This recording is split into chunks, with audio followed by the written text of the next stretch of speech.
Avez-vous jamais été dans une situation où vous avez tellement prié pour une chose que vous vouliez à tout prix, bien que vous sachiez en votre fort intérieur que vous ne priez pas selon la volonté de Dieu, mais vous avez essayé d'ignorer cette voix à l'intérieur de vous et vous faites des efforts pour réaliser votre but et vous priez de toute façon en dépit de ce que vous ressentez dans votre esprit et vous espérez, en dépit de tout, que Dieu verra la chose de votre perspective et qu'il vous exaucera cette prière.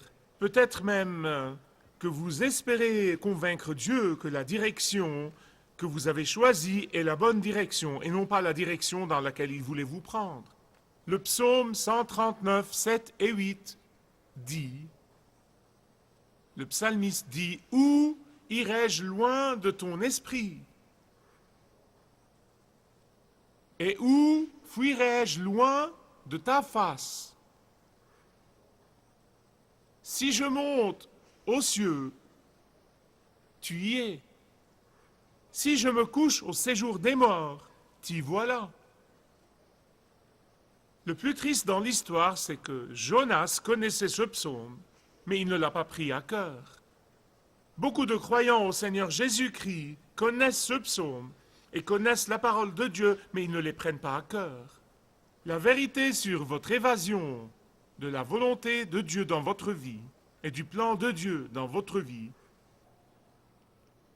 c'est que celle-ci est souvent planifiée et rarement improvisée. Elle est souvent calculée.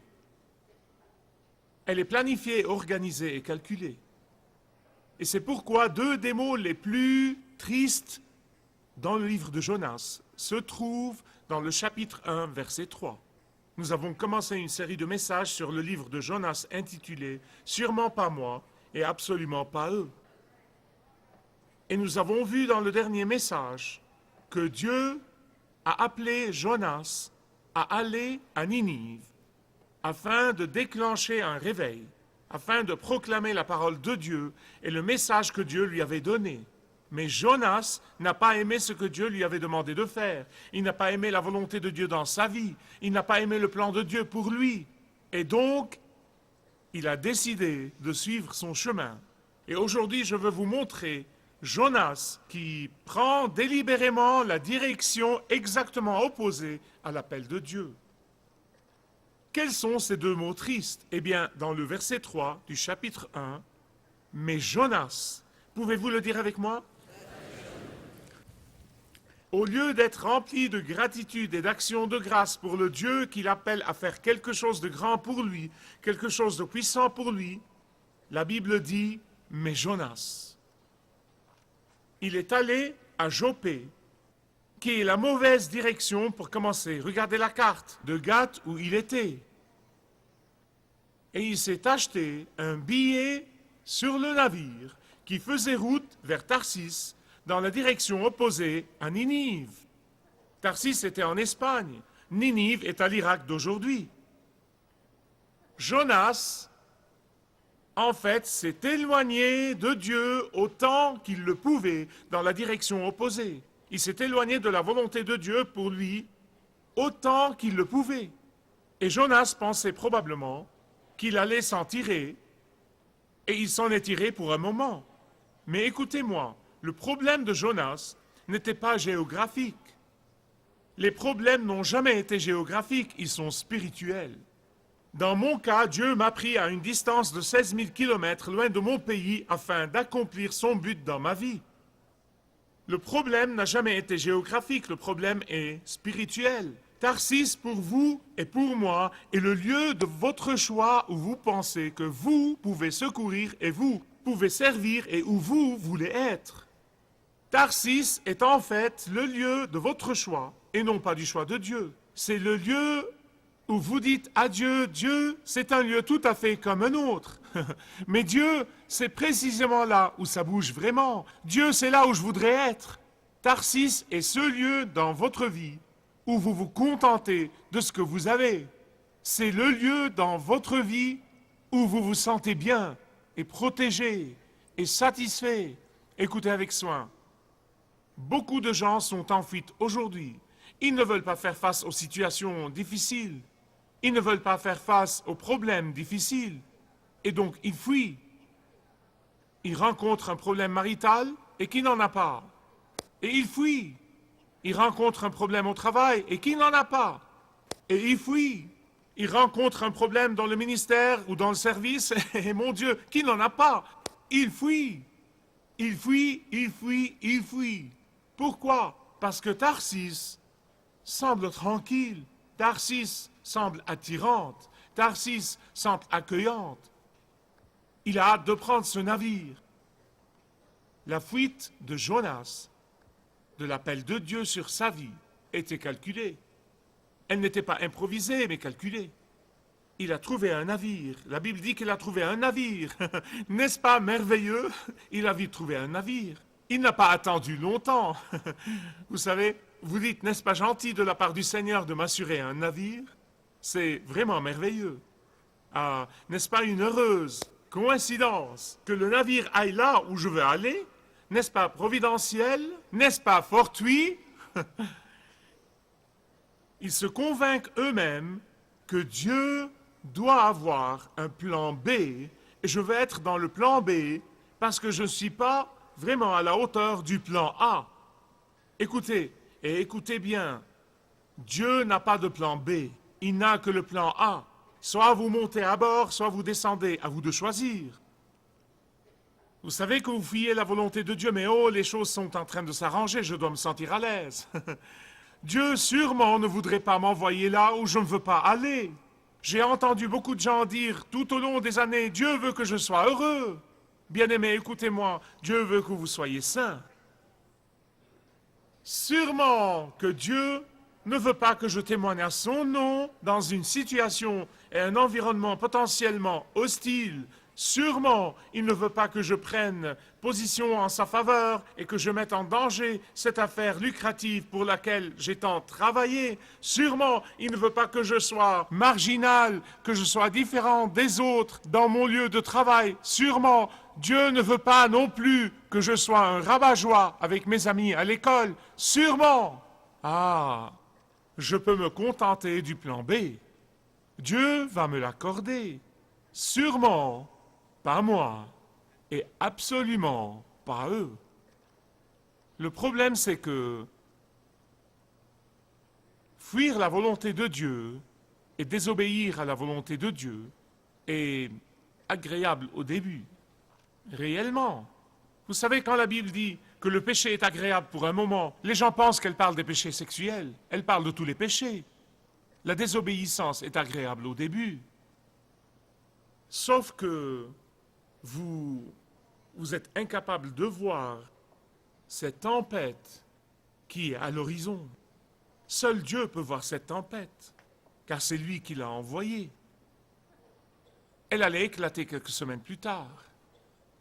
Bien-aimés, ne vous y trompez pas. Fuir la parole de Dieu et la volonté de Dieu, que ce soit de ma part ou de votre part, et notre désobéissance aux directives de Dieu nous coûtera beaucoup plus que juste le prix du billet à Tarsis. Il y a un prix exorbitant que vous n'avez pas encore vu.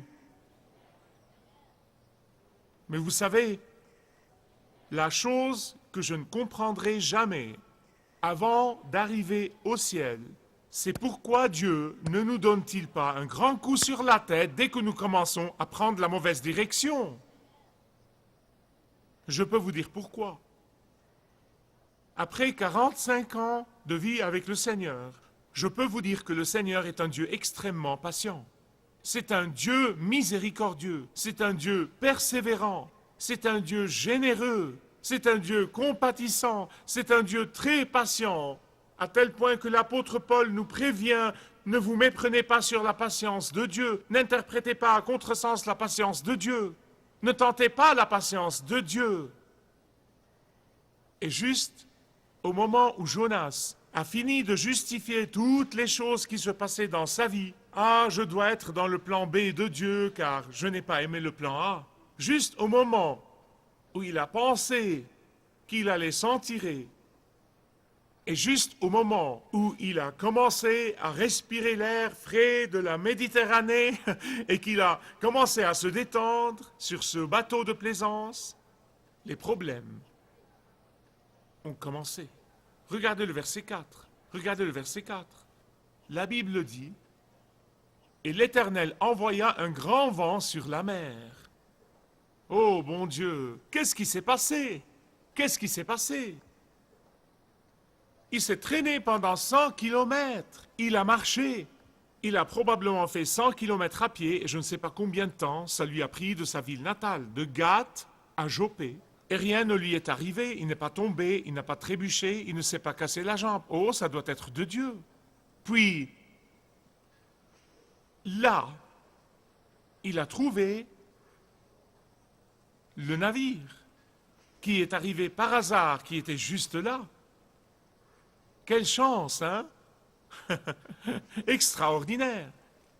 C'était le navire qui allait le prendre aussi loin de Ninive que possible en ce temps-là. Dieu m'a donné une occasion inespérée d'aller à Tarsis. C'est une bonne ville comme une autre. Donc il paye son billet avec sa carte de crédit American Express. Il a appris à ne jamais voyager sans elle. Donc il a payé et il est monté à bord et le navire a pris la mer. Oh, je dois être dans le plan B de Dieu. Nous ne savons pas depuis combien de temps la tempête se préparait, nous ne le savons vraiment pas. À l'époque, il leur fallait des semaines, parfois même des mois, pour aller d'un bout de la Méditerranée à l'autre. Nous ignorons pour combien de temps. Et au moment où Jonas a commencé à s'habituer vraiment à respirer l'air frais et rafraîchissant de la Méditerranée qui l'aidait à bien dormir, et au moment où il dormait, profondément et paisiblement, se disant « Oh, bonté divine, ça ne peut pas aller mieux !» Je veux vous parler maintenant d'une chose que j'ai apprise à mes dépens. Dieu accomplira son but, avec vous ou sans vous. Dieu accomplira son but. Dans Éphésiens chapitre 1, verset 11, l'apôtre Paul dit « Dieu opère toutes choses selon le conseil de sa volonté. » Il s'agit de savoir, êtes-vous prêt à être un participant au but de Dieu ou essayerez-vous de vous enfuir? Ou bien allez-vous dire, oh Dieu, sûrement pas moi et absolument pas eux. Je vous prie d'écouter avec soin. Quand la tempête commence à se préparer dans votre vie, que vous soyez au début ou au milieu de cette tempête, ou que vous en soyez dans cette tempête, ou même s'il y a une tempête à l'horizon que vous ne pouvez même pas encore voir, mais quand ces tempêtes commencent à se produire, je veux vous dire une chose, ne paniquez pas. Soyez toujours reconnaissants. Vous dites, Michael, tu es fou, je déteste les tempêtes. Moi aussi, je déteste les tempêtes. Je suis fait de chair et de sang, je ne suis pas surhumain. Je n'aime pas les tempêtes non plus. Mais la raison pour laquelle je vous dis de vous réjouir et la raison pour laquelle je vous dis de prendre courage, c'est que Dieu ne vous a pas encore laissé tomber. C'est ce que cela veut dire. Dieu ne vous a pas encore laissé tomber. D'après Romains 1, 28, Dieu ne laisse tomber que ceux qui ne sont pas siens. Il les livre, dit l'apôtre Paul, à un esprit réprouvé.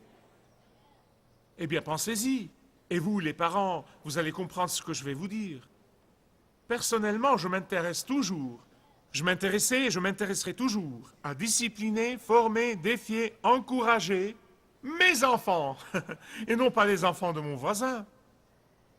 Dieu ne va pas discipliner, châtier, former, encourager, appeler, défier les enfants du diable, non.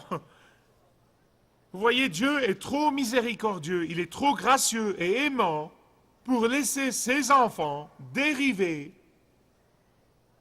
dans la mer de la vie. Pourquoi Dieu a-t-il envoyé la tempête? Afin de réveiller Jonas. Le réveiller à quoi? À l'appel de Dieu sur sa vie. Au plan de Dieu pour sa vie. À l'appel de Dieu sur sa vie. Et ne vous y trompez pas, Dieu a un appel sur la vie de chacun de vous si vous appartenez à Jésus. Dieu voulait que Jonas prenne conscience du plan de Dieu, du travail de Dieu, de témoigner au nom de Dieu. Que Jonas prenne conscience de son appel comme ambassadeur du roi des rois. Qu'ils prennent conscience et glorifient le nom de Christ, qu'ils prennent conscience et lui obéissent. Écoutez, il y a une chose dont vous pouvez être sûr. Quand vous fuyez Dieu, il vous sera très difficile, je dirais même impossible, d'entendre Dieu. Demandez-le-moi, je le sais. C'est impossible d'entendre la voix de Dieu parce que vous avez engourdi votre faculté d'entendre la voix de Dieu. Vous avez dit et redit, sûrement pas moi, et absolument pas eux, sûrement pas moi, et absolument pas eux, sûrement pas moi, et absolument pas eux. C'est la pensée qui roule dans votre esprit, et par conséquent, vous affaiblissez la voix de Dieu. Je veux vous implorer, je veux implorer chacun de vous, ceux qui nous regardent à la télé et ceux qui sont dans cette salle. Ne restez pas endormis. Ne restez pas endormis jusqu'à ce que Dieu se serve d'une tempête pour vous réveiller. Je vous implore. Ne restez pas en fuite jusqu'à ce que Dieu se serve d'une tempête pour vous ramener. Je pense que la plupart de nous, ceux qui connaissent le Seigneur Jésus-Christ, témoignent du fait que quand ils deviennent croyants, la première fois qu'ils sont venus au Christ, ils brûlaient d'amour pour lui, ils voulaient parler de Christ avec toute personne qui les écouterait, ils voulaient témoigner à son nom, à tout le monde, non mais ils voulaient témoigner et parler de Jésus tout le temps. Ensuite, vous vous endormez, spirituellement parlant. Et comme vous vous endormez sur le bateau de plaisance de la vie, qui fait route vers Tarsis, Dieu vous parle. Il vous parle gentiment. Il vous parle doucement. Il vous parle affectueusement. Il vous parle judicieusement. Il vous parle irrévocablement. Et à Dieu ne plaise que vous refusiez d'écouter la voix de Dieu. Dieu vous en garde. Même les marins païens priaient leur Dieu. Regardez le verset 6. Tous les marins païens priaient leur Dieu. Et écoutez ce que le capitaine a dit à Jonas. Il lui a dit, « Que fais-tu, dormeur? Lève-toi et crie à ton Dieu. As-tu un Dieu? » Ça alors. Si tu n'as pas de Dieu, il lui a probablement dit, « Écoute, sur ce bateau, nous avons beaucoup de dieux. Ils sont dans la coque du bateau, nous avons des statues en bas, un pour Baal, un pour Ashtoreth, et nous les portons, ils nous accompagnent où que nous allions. Il y a un Dieu, le Dieu Dagon, en bas. Va chercher un Dieu et prie-le. » Trouve un Dieu et prie-le, choisis-en un. Écoutez-moi, c'étaient des marins chevronnés, ils sillonnaient la Méditerranée, ils connaissaient, ils avaient affronté toutes les tempêtes que l'homme connaisse. Mais ils ont reconnu que ce n'était pas une tempête ordinaire, c'était une tempête divine. Ils l'ont bien reconnu, les gens païens. Ils ont reconnu que ce genre de tempête a été envoyé par le Dieu Tout-Puissant. Pauvre Jonas. Non, mais je peux l'imaginer se réveillant, se frottant les yeux et disant quoi? Priez quoi? Que voulez-vous dire par là? Vous ne comprenez pas. Mon Dieu n'est pas comme ces dieux imaginaires. Mon Dieu n'est pas comme ces dieux impuissants. Mon Dieu est le Dieu du pouvoir et de la puissance. Mon Dieu est le Dieu qui a séché la mer Rouge. Mon Dieu est le Dieu qui a fait retourner les eaux de la mer Rouge sur toute la puissante armée égyptienne. Mon Dieu est le Dieu qui a fendu le fleuve du Jourdain. Mon Dieu est le Dieu qui a détruit la muraille de Jéricho avec un cri. Mon Dieu est le Dieu qui dit au soleil de se lever chaque matin et il lui obéit. Mon Dieu est le Dieu qui a parsemé le ciel d'étoiles. Mon Dieu est le Dieu qui appelle toutes les étoiles des galaxies. Mon Dieu est le Dieu qui a créé tous les océans et toutes les mers et toute la terre. Et de plus, moi je fuis ce Dieu. Pouvez-vous voir l'ironie ici? Non, mais pouvez-vous la voir? Bien-aimés, laissez-moi vous dire une chose, c'est un moment triste, n'est-ce pas? Quand un incroyant réprimande un croyant pour sa désobéissance. N'est-ce pas triste? Quand un incroyant vous dit Pourquoi ne m'as-tu pas parlé du salut? Pourquoi ne m'as-tu pas parlé du ciel? Pourquoi ne m'as-tu pas parlé de Jésus? Pourquoi ne m'as-tu pas parlé de la vie éternelle? Pourquoi ne m'as-tu pas dit que je sombrerai éternellement sans Jésus et que j'ai désespérément besoin de lui? Regardez les versets 8, 9 et 10. Ils lui ont donc demandé, « Dis-nous, qui est donc responsable de tout ce malheur qui nous arrive? Quelle est ton occupation et d'où viens-tu? Quel est ton pays et de quel peuple es-tu? » Et Jonas a répondu, « Je suis hébreu et je crains l'Éternel, le Dieu des cieux. » C'est de ce nom par lequel les païens appelaient Jéhovah, le Dieu des cieux, qui a fait la mer et la terre. Les marins ont été terrifiés. Et ils ont dit, « Qu'est-ce que tu as fait ?» Et la Bible dit, et c'est Jonas qui le raconte, il dit, « Ils ont appris qu'ils s'enfuyaient de devant la face de l'Éternel, car il le leur avait déclaré. » Maintenant, bien-aimés, écoutez-moi. Un chrétien impuissant est un chrétien pitoyable. Je veux le répéter. Un chrétien impuissant est un chrétien pitoyable. Jésus a dit, si le sel perd un jour sa saveur, ce sel n'est plus bon à rien. Chrétiens, écoutez-moi s'il vous plaît. Vous êtes créés pour être une centrale de force pour Dieu. Vous avez été créés et rachetés pour être les porte-paroles de Dieu. Vous avez été créés et rachetés pour rendre témoignage à Dieu. Vous n'avez pas été créés et rachetés pour servir simplement dans quelques comités, donner quelques sous ou assister à quelques réunions. Non, et 1000 fois non. Et la question que le capitaine a posée à Jonas devrait être posée à chacun de vous. D'où viens-tu? Quel est ton pays? De quel peuple es-tu? Réponse. Je suis racheté par le sang de Jésus-Christ, le Fils du Dieu vivant. Hein? Le Seigneur Dieu m'a appelé à réconcilier les autres avec lui. Oh, mais j'ai dit à Dieu, sûrement pas moi et absolument pas eux. Pourquoi? Eh bien, je me suis trouvé un navire. Je me suis trouvé un navire. Et j'ai préféré faire une belle croisière le long des côtes chrétiennes. La question n'est pas nécessairement pourquoi, bien que ce soit important. La question est quoi?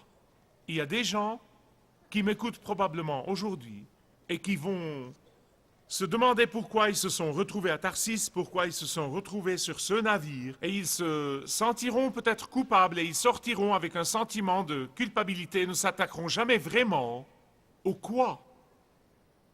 Vous voyez, quel que soit le pourquoi vous en êtes là, sûrement Dieu s'intéresse à cela, mais ce ne devrait pas être notre point de mire maintenant.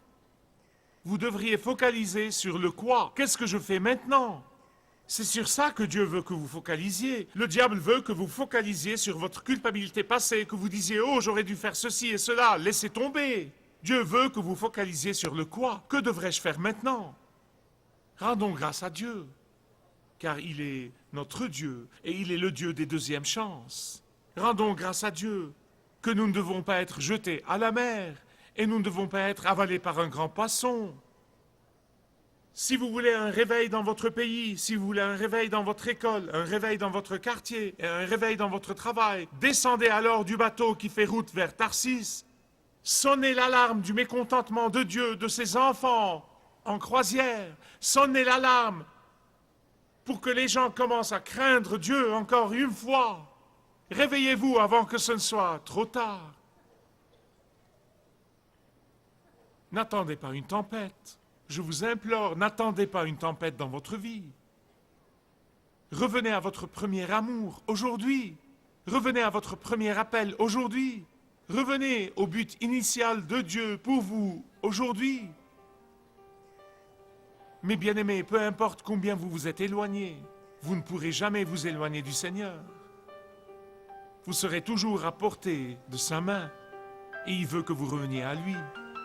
Vous pouvez faire ça aujourd'hui. Notre Dieu est le Dieu des deuxième et troisième et quatrième chances. Et il vous appelle. Reviendrez-vous à lui? Reviendrez-vous à lui aujourd'hui, même maintenant?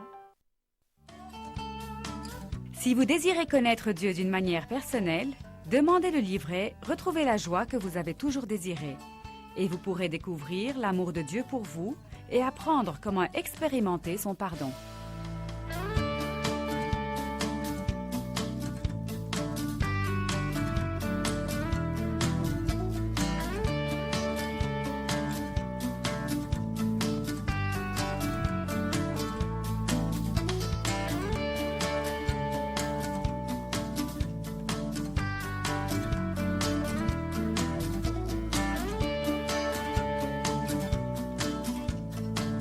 Si vous avez une relation personnelle avec Dieu et vous êtes intéressé à marcher plus intimement avec lui, demandez le livret « 7 pas sur le chemin de la foi » qui vous guidera dans une relation plus profonde avec votre Père Céleste. Demandez votre livret gratuit.